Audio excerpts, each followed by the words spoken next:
తీసుకోండి మామ, కొంచెం జరుగు మామ, అడుగు రైట్ సైడ్, నీకు రైట్ సైడ్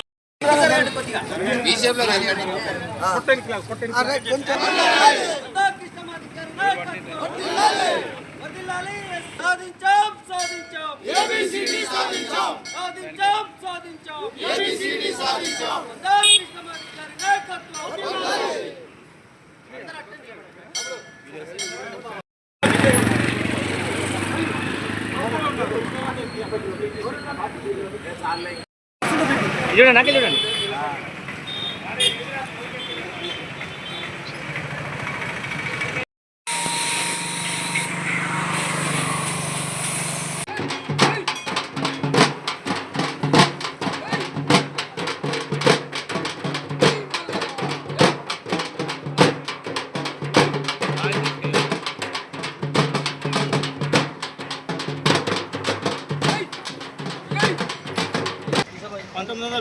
నుంచి మన అన్నకృష్ణ మాదిగ గారు ఎస్సీ వర్గీకరణ కోసము 30 సంవత్సరాలుగా కష్టపడి సాధించుకున్నారు.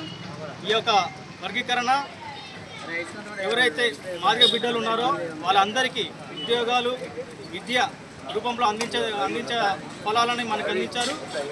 ఈ యొక్క వర్గీకరణను జాప్యం చేస్తున్న సమయంలో రేవంత్ రెడ్డి గుండెలో నిద్రపోతానని హెచ్చరించి 1000 గొంతులు 1,00,000 డబ్బులతోటి మారుమోగిపోతాయని బేరింపులకి సవాల్ చేశారు. దాంట్లో కూడా భాగంగా రేవంత్ రెడ్డి మెడల్ ఉంచి ప్రభుత్వాన్ని కూల్చివేస్తానన్న రీతిలో కూడా తీసుకొచ్చేసి వర్గీకరణను సాధించడం జరిగినది. దానికి అన్నకృష్ణ మాదిగ గారికి కృతజ్ఞతలు.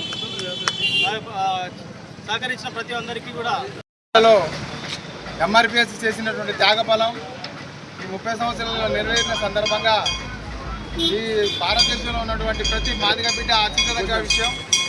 కాబట్టి ఈ త్యాగఫలాలు భారతదేశంలో ఉన్నటువంటి ప్రతి బిడ్డకు చెందాలని ఎన్నో ఉద్యమాలు, ఎన్నో అణచివేతలు, ఎన్నో త్యాగఫలాలు, ఎందరో బలిదానాలు చేసినటువంటి ఎంఆర్పిఎస్ ఉద్యమంలో ఒకప్పుడు ఉమ్మడి ఆంధ్రప్రదేశ్లో స్టార్ట్ అయినటువంటి ఎంఆర్పిఎస్ ఉద్యమం భారతదేశంలో ఉన్నటువంటి 28 రాష్ట్రాలలో బలమైనటువంటి శక్తిగా ఎదిగి భారతదేశంలో ఉన్నటువంటి దేశ ప్రాధాన్యం వంచడానికి ఇచ్చినటువంటి ఒక ఆల్మెట్టాన్ని ప్రజలందరూ హర్షించదగ్గ విషయం.